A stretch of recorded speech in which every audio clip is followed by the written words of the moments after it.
KaraokeBooks. A Connecticut Yankee in King Arthur's Court. Written by Mark Twain. Audiobook. Chapter 18. In the Queen's Dungeons.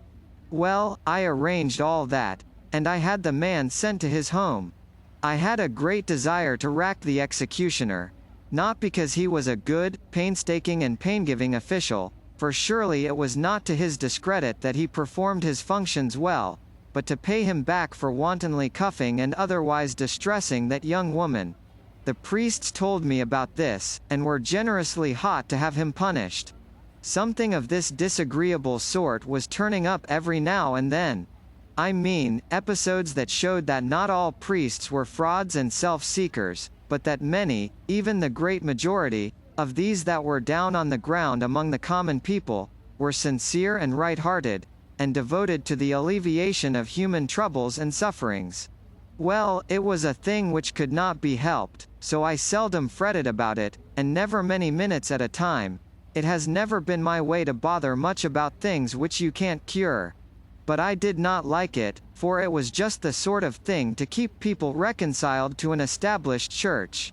We must have a religion, it goes without saying, but my idea is, to have it cut up into 40 free sects, so that they will police each other, as had been the case in the United States in my time. Concentration of power in a political machine is bad, and in an established church is only a political machine. It was invented for that. It is nursed, cradled, preserved for that. It is an enemy to human liberty, and does no good which it could not better do in a split-up and scattered condition. That wasn't law, it wasn't gospel. It was only an opinion, my opinion, and I was only a man, one man. So it wasn't worth any more than the Pope's, or any less, for that matter. Well, I couldn't rack the executioner, neither would I overlook the just complaint of the priests. The man must be punished somehow or other, so I degraded him from his office and made him leader of the band, the new one that was to be started. He begged hard, and said he couldn't play, a plausible excuse, but too thin. There wasn't a musician in the country that could.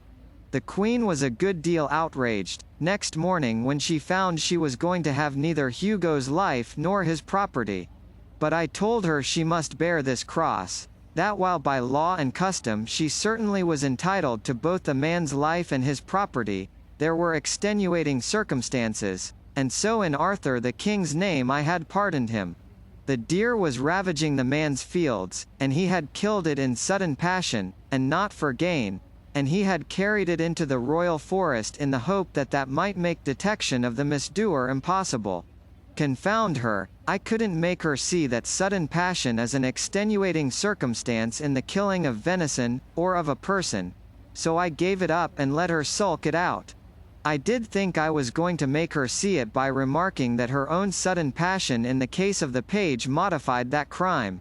Crime, she exclaimed. How thou talkest! Crime, forsooth! Man, I am going to pay for him. Oh, it was no use to waste sense on her. Training is everything. Training is all there is to a person. We speak of nature, it is folly. There is no such thing as nature. What we call by that misleading name is merely heredity and training. We have no thoughts of our own, no opinions of our own. They are transmitted to us, trained into us. All that is original in us, and therefore fairly creditable or discreditable to us, can be covered up and hidden by the point of a cambric needle. All the rest being atoms contributed by, and inherited from, a procession of ancestors that stretches back 1 billion years to the atom clam or grasshopper or monkey from whom our race has been so tediously and ostentatiously and unprofitably developed. And as for me, all that I think about in this plodding sad pilgrimage, this pathetic drift between the eternities, is to look out and humbly live a pure and high and blameless life, and save that one microscopic atom in me that is truly me. The rest may land in Sheol and welcome for all I care. No, confound her, her intellect was good, she had brains enough, but her training made her an ass, that is, from a many centuries later point of view. To kill the page was no crime, it was her right, and upon her right she stood, serenely and unconscious of offense. She was a result of generations of training in the unexamined and unassailed belief that the law which permitted her to kill a subject when she chose was a perfectly right and righteous one. Well, we must give even Satan his due. She deserved a compliment for one thing, and I tried to pay it, but the words stuck in my throat. She had a right to kill the boy, but she was in no wise obliged to pay for him. That was law for some other people, but not for her. She knew quite well that she was doing a large and generous thing to pay for that lad, and that I ought in common fairness to come out with something handsome about it, but I couldn't, my mouth refused. I couldn't help seeing, in my fancy, that poor old grandma with the broken heart, and that fair young creature lying butchered, his little silken pomps and vanities laced with his golden blood. How could she pay for him? Whom could she pay? And so, well knowing that this woman, trained as she had been, deserved praise, even adulation, I was yet not able to utter it, trained as I had been. The best I could do was to fish up a compliment from outside, so to speak, and the pity of it was, that it was true. Madam, your people will adore you for this.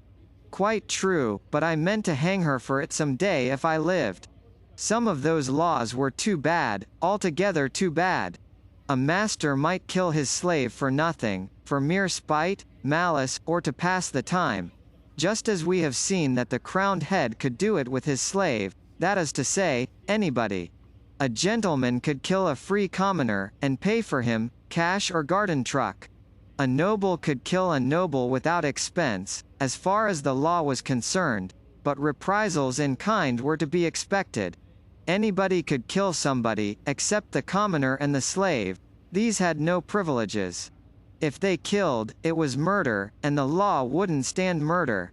It made short work of the experimenter, and of his family, too, if he murdered somebody who belonged up among the ornamental ranks. If a commoner gave a noble even so much as a Damien's scratch which didn't kill or even hurt, he got Damien's dose for it just the same. They pulled him to rags and tatters with horses, and all the world came to see the show, and crack jokes, and have a good time. And some of the performances of the best people present were as tough, and as properly unprintable, as any that have been printed by the pleasant Casanova in his chapter about the dismemberment of Louis XV's poor awkward enemy. I had had enough of this grisly place by this time, and wanted to leave, but I couldn't, because I had something on my mind that my conscience kept prodding me about, and wouldn't let me forget. If I had the remaking of man, he wouldn't have any conscience. It is one of the most disagreeable things connected with a person, and although it certainly does a great deal of good, it cannot be said to pay, in the long run. It would be much better to have less good and more comfort. Still, this is only my opinion, and I am only one man. Others, with less experience, may think differently. They have a right to their view.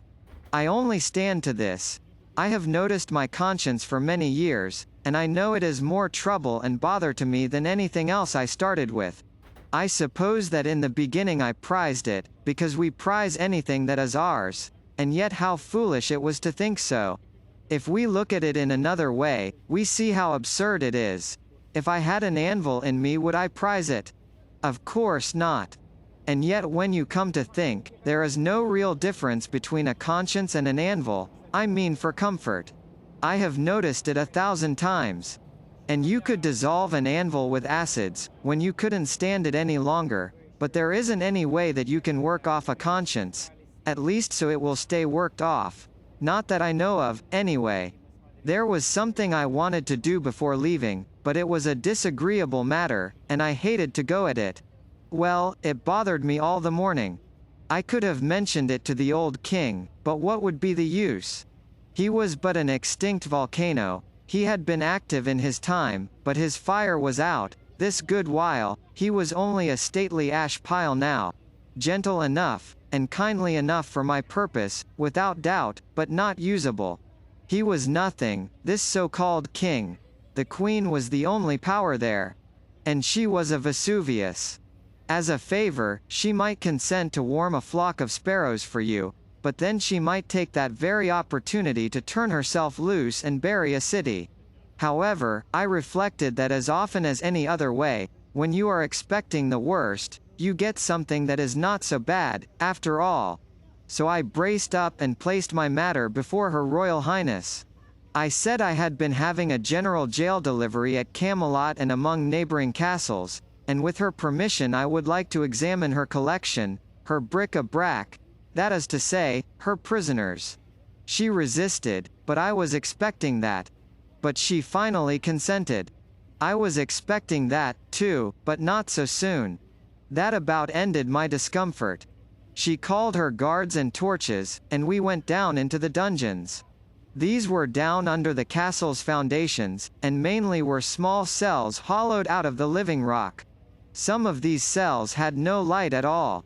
In one of them was a woman, in foul rags, who sat on the ground, and would not answer a question or speak a word, but only looked up at us once or twice, through a cobweb of tangled hair, as if to see what casual thing it might be that was disturbing with sound and light the meaningless dull dream that was become her life. After that, she sat bowed, with her dirt-caked fingers idly interlocked in her lap, and gave no further sign. This poor rack of bones was a woman of middle age, apparently, but only apparently. She had been there 9 years, and was 18 when she entered.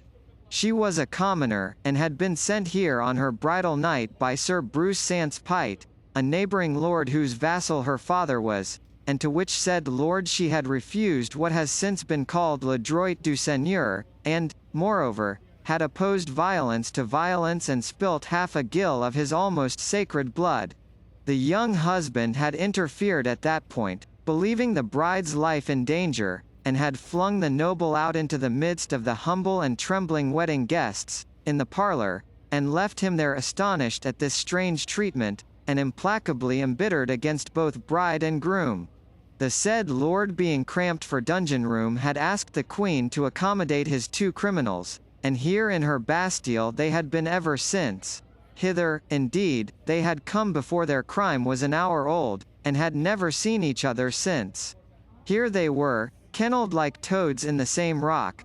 They had passed 9 pitch-dark years within 50 feet of each other, yet neither knew whether the other was alive or not.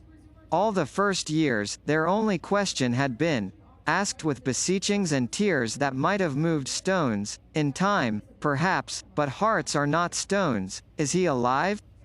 Is she alive? But they had never got an answer, and at last that question was not asked any more, or any other.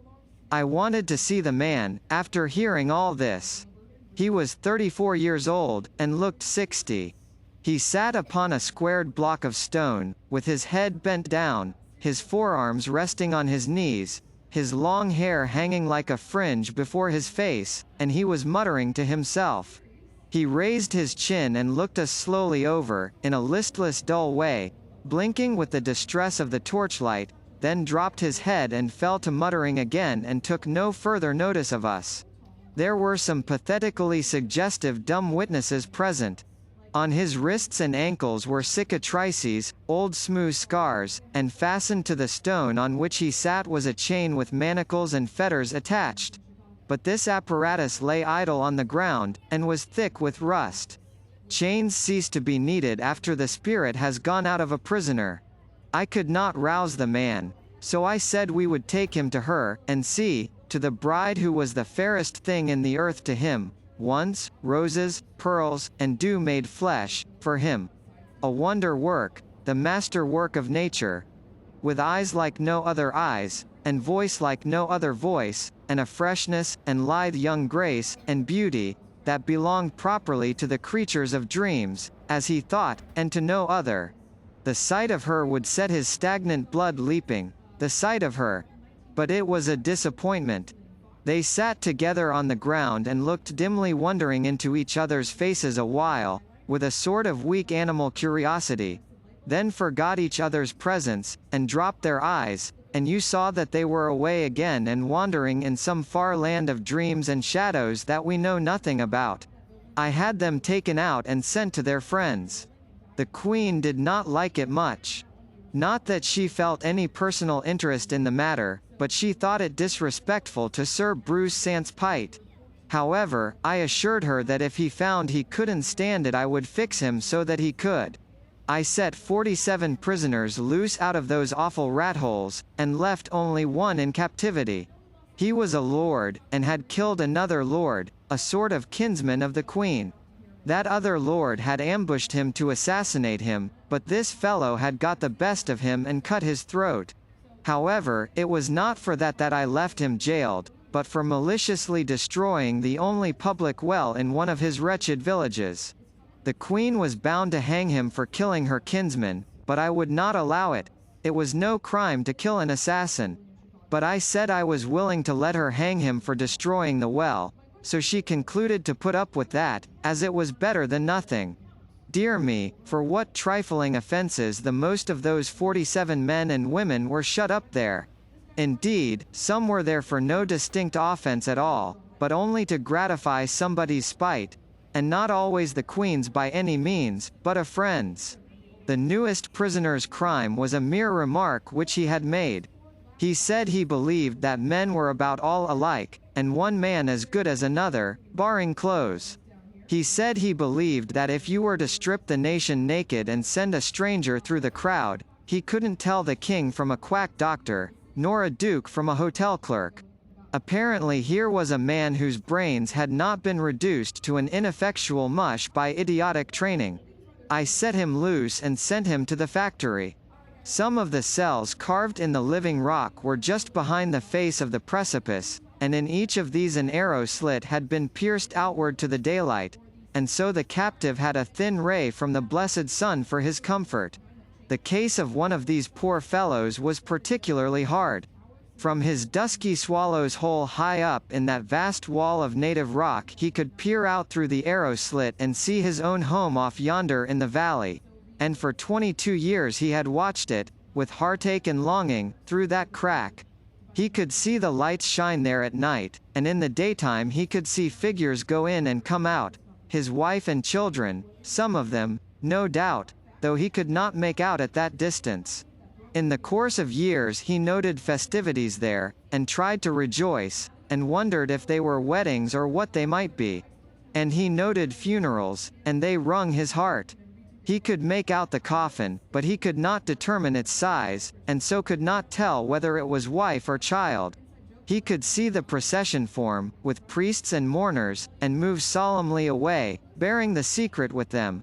He had left behind him 5 children and a wife, and in 19 years he had seen 5 funerals issue, and none of them humble enough in pomp to denote a servant. So he had lost 5 of his treasures. There must still be one remaining, one now infinitely, unspeakably precious, but which one? Wife, or child? That was the question that tortured him, by night and by day, asleep and awake. Well, to have an interest, of some sort, and half a ray of light, when you are in a dungeon, is a great support to the body and preserver of the intellect. This man was in pretty good condition yet. By the time he had finished telling me his distressful tale, I was in the same state of mind that you would have been in yourself, if you have got average human curiosity. That is to say, I was as burning up as he was to find out which member of the family it was that was left. So I took him over home myself, and an amazing kind of a surprise party it was, too. Typhoons and cyclones of frantic joy, and whole Niagaras of happy tears, and by George! We found the aforetime young matron graying toward the imminent verge of her half-century, and the babies all men and women, and some of them married and experimenting family-wise themselves, for not a soul of the tribe was dead. Conceive of the ingenious devilishness of that queen. She had a special hatred for this prisoner, and she had invented all those funerals herself, to scorch his heart with, and the sublimest stroke of genius of the whole thing was leaving the family invoice a funeral short, so as to let him wear his poor old soul out guessing. But for me, he never would have got out. Morgan Le Fay hated him with her whole heart, and she never would have softened toward him. And yet his crime was committed more in thoughtlessness than deliberate depravity. He had said she had red hair. Well, she had. But that was no way to speak of it. When red-headed people are above a certain social grade, their hair is auburn. Consider it. Among these 47 captives there were 5 whose names, offenses, and dates of incarceration were no longer known. 1 woman and 4 men, all bent, and wrinkled, and mind-extinguished patriarchs. They themselves had long ago forgotten these details. At any rate they had mere vague theories about them, nothing definite and nothing that they repeated twice in the same way. The succession of priests whose office it had been to pray daily with the captives and remind them that God had put them there, for some wise purpose or other, and teach them that patience, humbleness, and submission to oppression was what he loved to see in parties of a subordinate rank, had traditions about these poor old human ruins, but nothing more. These traditions went but little way, for they concerned the length of the incarceration only, and not the names of the offenses. And even by the help of tradition the only thing that could be proven was that none of the 5 had seen daylight for 35 years.